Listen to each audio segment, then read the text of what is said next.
I saw this. I thought this was interesting. This is a kind of a good group discussion, guys. And you tell me what you think. And Byron, I actually draw on your knowledge on this one because I think on this level, you and I think alike. Do you remember when Joe Philbin was the offensive coordinator for the Packers, and he left to go to the Miami Dolphins? You remember that? Yes. Okay.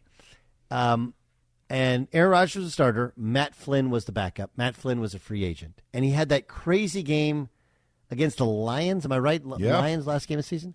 Did he throw 5 or 6 touchdowns? I thought it was 6. Okay. And then Rodgers, remember this year, has come out and go like, I called some of those plays. Now, humble brag. I called some of those plays.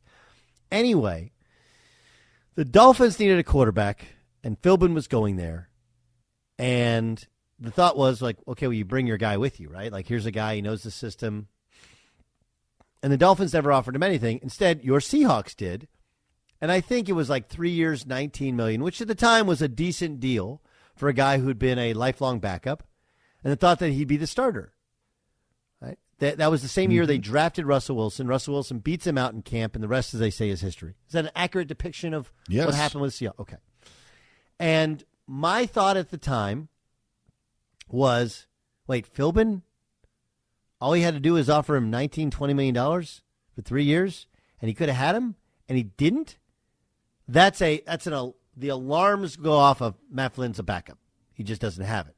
Probably a great guy, great leader, understands everything, just doesn't have the overall talent to do so. He's a career backup, which is, by the way, what he was, and Russell Wilson became the starter and the star. Speaking of Russell Wilson, the Athletics' Mike Sando talked to a league executive who was quite bearish on the QB's outlook and how he might be viewed by a top head coaching candidate. Quote, Denver has the best tradition. The new owner seems aggressive and willing to spend, but I think Wilson is washed. Okay? And the lack of draft capital is holding them back. The defense is very good, but Patrick Mahomes, Justin Herbert aren't going anywhere in that division. Okay, then we factor in, did you guys hear Cowherd earlier today?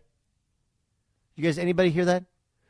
So Cowherd earlier today, and I'd see if we have that cut, John Ramos. Do we do? Okay.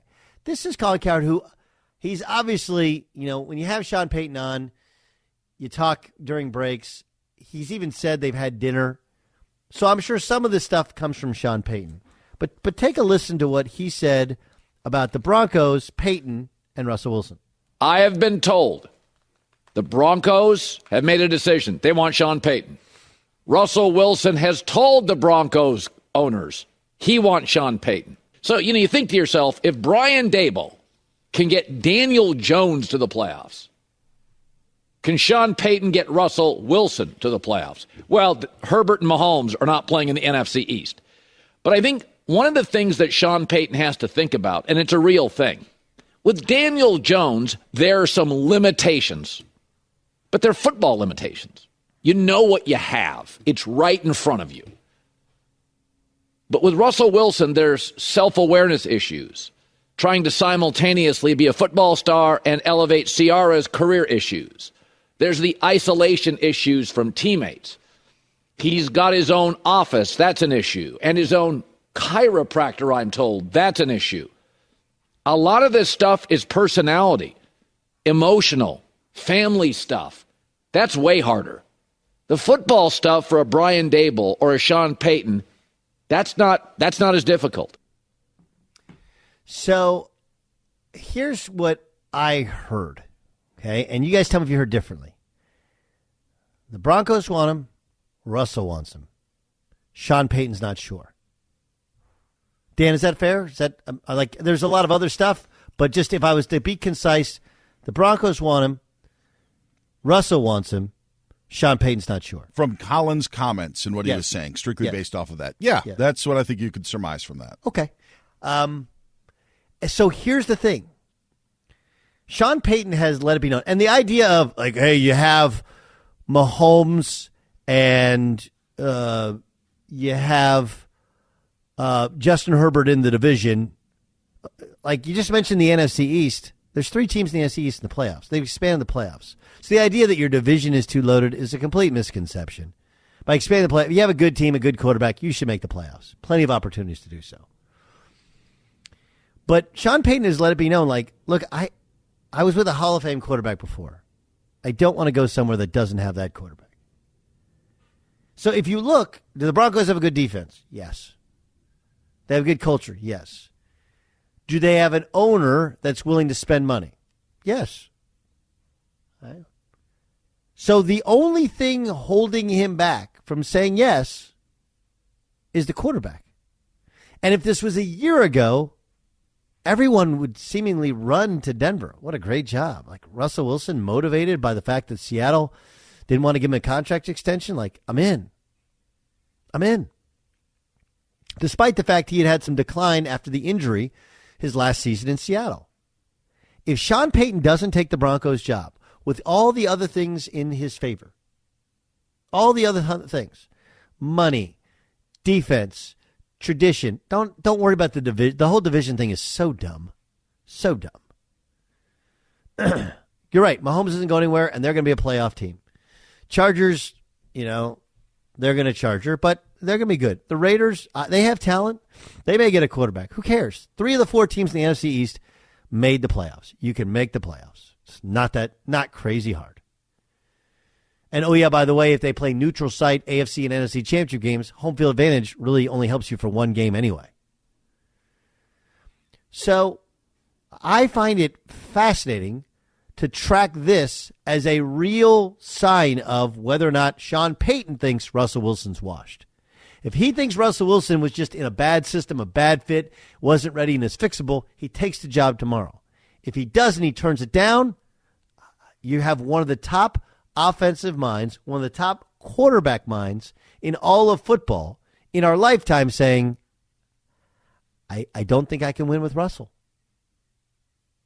And that's where the parallel to the Joe Philbin thing is. No matter what you say about your backup, when you go to a job and you need a quarterback, if you don't bring him with you, you're telling us you think he's a backup. No matter what you say about Russell Wilson and what he's done, if you don't take a job that can pay you whatever they want to pay you with a really good defense and a place where they've won a lot of football, well, you're telling us you think that Russell Wilson's washed up. Is that a fair guess? Again, a guess, but educated based upon all the information we have, Dan Byer. Is that a fair guess? Yeah. I think it connects a lot of the dots for sure. And what would be the reason why he wouldn't? I mean, would you take the job? No, I don't like any of the 5 jobs available. So if I'm Sean Payton, and I'm getting back in, I want it to be ready-made for a team that could only go so far under their previous coach. I don't want to rebuild. I don't want to try to restock. I don't want to rejuvenate. I want what Tom Brady had in Tampa, and I'm the guy to slide in and take that team to the Super Bowl. Wonder what that team would be. Obviously, that's you're talking about the Chargers, for example. Sure. It's not open. Dallas next year. Next year. It could be, a situation. They're just with the way that the NFL has these coaching cycles, there are 5 jobs that are available right now that I don't think any are appealing. So the odds are there's probably going to be one next year that is maybe appealing. It's interesting that Jacksonville was not appealing to Byron Leftwich, right? Reportedly turned it down because Trent Baalke was the GM. Yeah, wanted his own GM. Wanted his own GM. I think. Yeah, wanted his own GM. And you look at it, you're like, wow, that Jacksonville job was, you had the quarterback, you had some talent, and Baalke, for whatever his flaws, he builds good football teams. Look what he did in San Francisco. So that one's interesting to me. To me, it's an alarm bell because you're right. He only wants a ready-made team. And if I told you Denver had a good defense, you'd agree. If I told you they had at least talented wide receivers, you'd agree. And it would say in resume, quarterback should be set. But if he turns it down, it tells you all you need to know about what he feels about Russell Wilson.